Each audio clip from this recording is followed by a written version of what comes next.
La deuxième étape, qu'est-ce qu'il a fait? Quand il a démis de leur fonction. Donc ce document, il s'est servi de ce document comme une menace contre les gens qu'il a licenciés. Et qu'est-ce qu'il a fait? Donc il a réduit de 106, on croyait maintenant une réduction maintenant à 56. Et finalement on se retrouve... Le personnel. Le personnel. Mais aujourd'hui on se retrouve à 300 personnes. Et ces personnes ne sont que des recommandés. Ça c'est d'abord un autre scandale qui est... De 106 à 56, puis de 56 à 300 personnes. 300 personnes. À la RPT. Oui. Et si ça s'arrêtait là... Alors que l'objectif était de réduire le personnel. De réduire. Pour réduire les charges. Justement, c'est ce qu'il a fait. La deuxième étape, qu'est-ce qu'il a fait? Le conseil d'administration qui existait n'existait plus. Vous savez, la RPT, c'est un établissement public à caractère administratif. Il est doté d'une autonomie financière. Il joue le rôle de régulateur sur le marché de télécommunications. C'est un gendarme, c'est un régulateur. Et cet établissement. Et qu'est-ce qui s'est passé finalement? Au lieu de jouer ce rôle de régulateur, qu'est-ce qu'il a fait? Il a installé des fraudes dans ce département. La RPT gère quoi? Les Guinéens ne savent pas aujourd'hui quel est le revenu de la RPT. Quelle est sa contribution même dans le budget national? Les Guinéens ne savent pas quel est le terme d'accord des conventions avec les opérateurs de téléphonie qui sont en Guinée aujourd'hui. Les Guinéens ne savent pas réellement de qui dépend réellement ou de quoi dépend si vous voulez la RPT. Donc son aspect juridique et économique ne sont pas connus par les Guinéens. Profitant de l'ignorance totale des Guinéens, qu'est-ce qu'ils sont en train de faire? Ils ont mis un réseau mafieux actuellement en place. La RPT par Moustapha Mami, comment vous appelez? Yabi. Moustapha Mami Yabi. En même temps, son adjoint, qui est M. Koulibaly, qui est le beau frère de directeur, comment on appelle Talas Kondé, Mohamed Talas Kondé. Alors là, qu'est-ce qui s'est passé? Dans cette manière de faire, commutativement encore avec la présidence, qu'est-ce qu'ils font? Aujourd'hui, ils ont installé les Simbox. C'est quoi les Simbox? Les Simbox, c'est un appareil qui sert à détourner les appels rentrant en Guinée. Et les appels encore de sortie. C'est quoi? Vous savez, la RPT qui gère non seulement la licence, mais aussi des redevances issues des activités des opérateurs de téléphonie. À chaque fois que vous avez un appel est émis de l'étranger pour la Guinée, il y a un opérateur intermédiaire qu'on appelle Global Voice qui est installé. Cet opérateur, qu'est-ce qu'il fait? Il fait la tarification entre les réseaux guinéens et les réseaux étrangers et la RPT. Aujourd'hui, donc, c'est réparti. Si c'est 1 euro par exemple qui a été utilisé lors de la conversation avec la Guinée, les 50 reviennent à l'opérateur qui a émis. Les 50%. Les 20% reviennent directement à Global Voice, cette entreprise intermédiaire. Les 30 vont à la RPT, donc à l'État. Maintenant, Simbox permet de faire quoi ici? De contrôler tout ça, tous les réseaux guinéens, donc la fiscalité, tout ce qui s'ensuit. Donc les 50% restent aux opérateurs étrangers et les 50% reviennent directement à ceux qui ont installé ce système de fraude. C'est ce qui est en train de se faire aujourd'hui.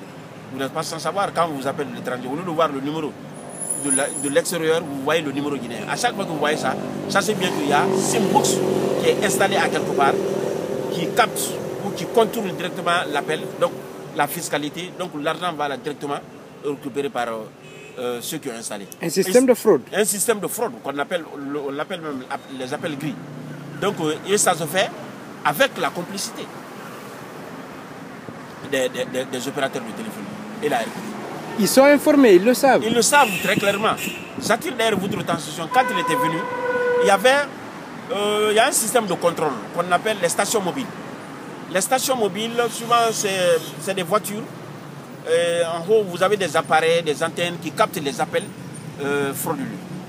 Et finalement, le projet qui était là, il était question d'installer, non seulement mettre en circulation beaucoup de stations mobiles, mais en même temps installer dans chaque région administrative, ou plus dans chaque préfecture de la Guinée.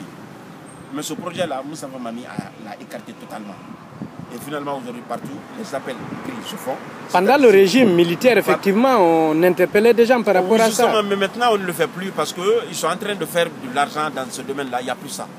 Voilà ce qui est aberrant dans la gestion du président. Mais c'est grave, vos accusations. C'est très grave. Non, mais je sais de quoi je parle. Nous avons des chiffres, nous avons des documents. Et c'est très clair ce que nous disons. Et l'État n'est pas personne n'est informé? L'État est bien informé, mais je vous dis déjà les revenus de l'État, les revenus plutôt de la RPT, au lieu de partir au Trésor public, ça va où? Directement à la présidence de la République.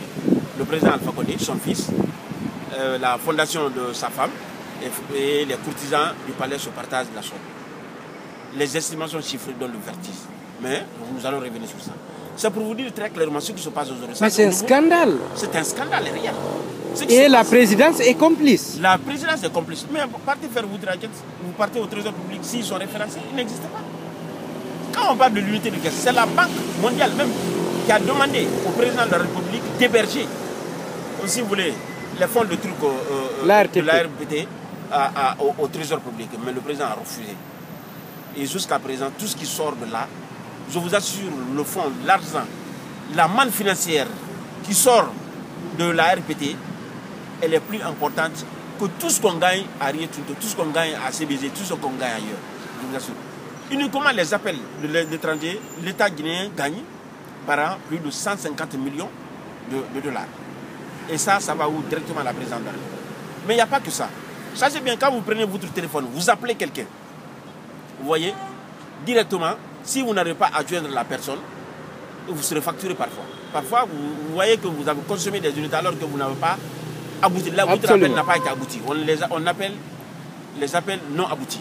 Absolument. Et chaque appel non abouti, le régulateur, le gendarme de télécommunication, la RPT, c'est directement que tel monsieur a perdu des unités alors qu'il n'a pas atteint sa cible et finalement son correspondant. Et finalement, il part directement demander l'opérateur. L'opérateur retourne l'argent directement à la RPT. Vous voyez ce qui se fait. Et cela, les utilisateurs ne bénéficient pas. C'est la RPT qui a ça. Au lieu de mettre ça dans le trésor public ou envoyer au client même qui a consommé la chose, finalement, ça va où? On collecte tout ça, on envoie ça à la présidente de la République. Le président, Mohamed Koné, sa femme et les courtisans du palais se partagent la chose. Il n'y a pas que ça. Il est clairement dit que quand un opérateur s'installe en Guinée, dans 3 ans, il doit couvrir le territoire entier. C'est une obligation du cas du Sahel. Vous vous souvenez?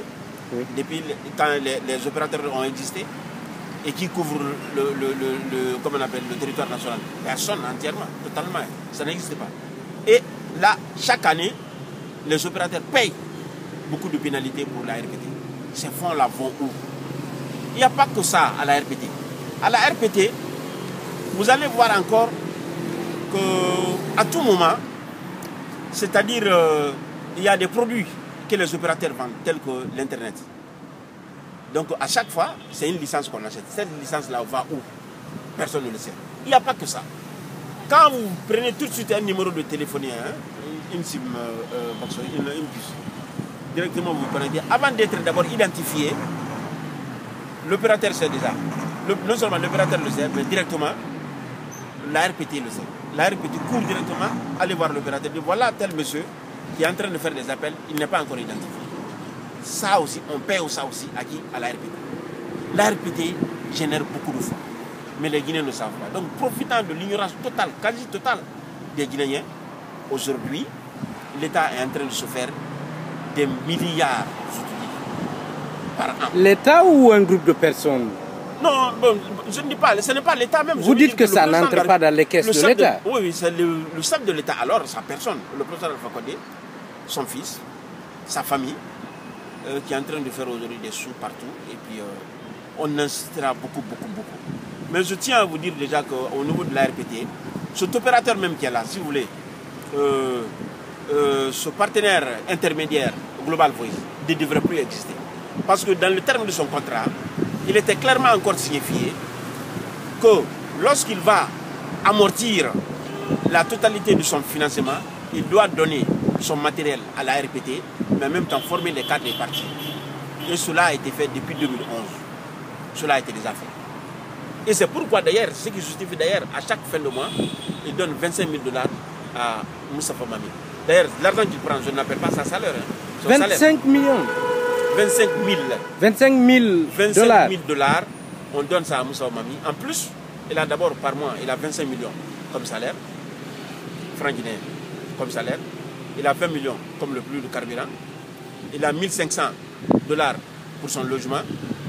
Il a 25 000 que le Global Voice lui donne. Je ne sais pas au prix de son silence ou quoi. En tout cas, l'argent là lui est souvent donné pour permettre aussi à partager ça avec les travailleurs. Mais est-ce que vous êtes sûr des chiffres que vous donnez? D'abord pour vous dire... Parce que c'est des accusations graves. Mais ce que ils assument la responsabilité. Je vais vous dire là, pour mener votre recherche, et regardez, mais ce que je suis en train de vous dire là, non seulement nous avons mené notre investigation, mais nous sommes partis voir le chargé de communication, monsieur, comment il s'appelle, le journaliste de la RTG, je crois.